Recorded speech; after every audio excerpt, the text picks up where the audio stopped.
பிலிக்ஸ் நிறைவான சுற்று உங்களுடைய. டாஸ்மாக் நம்ம நினைக்கிறோம் தமிழக அரசுக்கு அதிக வருவாய் ஈட்டி கொடுக்குது அப்படின்னு சொல்லிட்டு, உண்மையிலே டாஸ்மாக் நட்டத்தில் ஓடுது, பல பேருக்கும் தெரியாது. ஏன்னா டாஸ்மாக்ல நடக்கிற ஊழல் தான் பெரும் ஊழல். நேராக ஃபேக்ட்ரியிலேருந்து டாஸ்மாக் குடவுனுக்கு வந்து குடவுன்லேருந்து கடைக்கு போகணும், அப்போ தான் ஒரு செயின் ஆஃப் அக்கௌண்டபிலிட்டி இருக்கும். நேராக குடவுன்லேருந்து கடைக்கு போயிடுது, அங்க விற்கிற காசு எங்க போகுது யாருக்கும் தெரியாது. கிட்டத்தட்ட 50,000 கோடி, ஒரு ஐ திங்க் ஒரு 15 கம்பெனிஸ் தான், 15 கம்பெனிஸை வந்து ஒரு ஆண்டுக்கு 50,000 கோடியை வந்து டர்ன் அவுட் பண்ணியிருக்காங்க. இது அஃபிஷியல். அன்அஃபிஷியலா இன்னும் எத்தனை கோடி அங்க போகுதுன்னு தெரியல. அதுக்கு அடுத்தது 32 லட்சம் வேலை வாய்ப்புகள் சொன்னாரு. அது குறித்து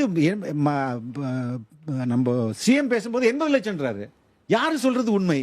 வேலை வாய்ப்பு எத்தனை பேருக்கு கிடைச்சது? வெள்ளை அறிக்கை கொடுங்க. வெளிநாட்டுல இருந்து 12 லட்சம் கோடி முதலீட்டு எடுத்துட்டு வந்தேன்னு சொல்லுங்க. எந்த கம்பெனிஸ் அப்படி 12 லட்சம் கோடி கப்பல் எடுத்து வந்தீங்களா, பிளைட்ல எடுத்து வந்தீங்களா, எதுல எடுத்துட்டு வந்தீங்க? தயவு செய்து அதை பத்தி ஒரு வெள்ளை அறிக்கை கொடுங்க.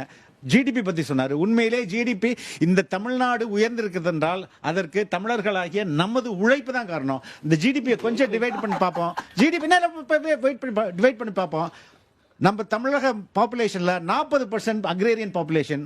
அக்ரிகல்ச்சர் growth டவுன்ல போயிருக்கு, மைனஸ்ல போயிருக்குது. இத்தனைக்கும் இவங்க அக்ரிகல்ச்சருக்கு தனி பட்ஜெட் போட்டாங்க. அதுக்கு அடுத்தது மேனுஃபேக்சரிங் செக்டார் 30% தான் கான்ட்ரிபியூட் பண்ணிருக்குது.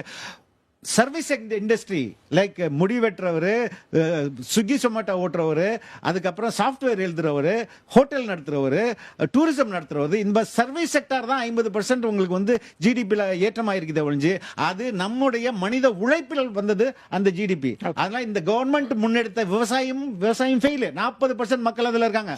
அதுக்கு அடுத்தது இவங்க வந்து ஃப்ரீயா எலக்ட்ரிசிட்டி கொடுத்து, கரண்ட் கொடுத்து, தண்ணி கொடுத்து மேனுஃபேக்சரிங் செக்டார் வச்சாங்களா, அதுவும் அவுட். அதனால இந்த அரசு உருட்டு அரசு. இதற்கு மாற்று ஒரே அரசு திமுக தீய சக்தி, தாவேகா தூய சக்தி மட்டுமே மாற்று என்று சொல்லி விடைபெறுகிறேன். நன்றி. தேங்க்யூ. தெரு தெருவாய் படிப்பகம் திறந்து படிக்க வைத்த